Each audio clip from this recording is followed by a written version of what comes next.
నేను ముఖ్యమంత్రి అయిన తర్వాత దిశ ఒకసారి చూస్తే ఎస్సీల పట్ల వివక్షత, బోరు దగ్గర గాని బావి దగ్గర గాని ఎస్సీలు నీళ్లు తీసుకోవడానికి వీలు లేదు, ఊర్లో చెప్పులు వేసుకొని తిరగడానికి వీలు లేదు.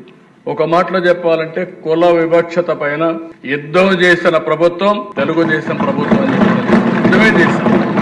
గిరిజన ప్రాంతంలో గిరిజన భూములని కొట్టేసేవాళ్ళు, వేరే వాళ్ళు పోయి ఆక్యుపై చేసుకొని, అవన్నీ కూడా ఐటీడీఏకి అధికారాలు ఇచ్చి గిరిజన భూములు వేరే వాళ్ళు తీసుకోవడానికి వీలు లేదు, ఈ భూములు గిరిజనులకే ఉండాలని చట్టాన్ని తీసుకొచ్చిన ప్రభుత్వం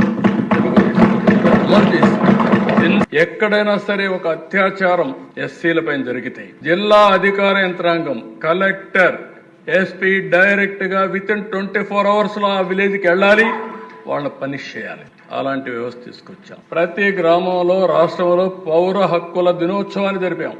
అంటే సివిల్ రైట్స్ డే, ప్రతి ఒక్కరికి హక్కులు ఉన్నాయని చెప్పి ఇవన్నీ పెట్టి చేయించాం.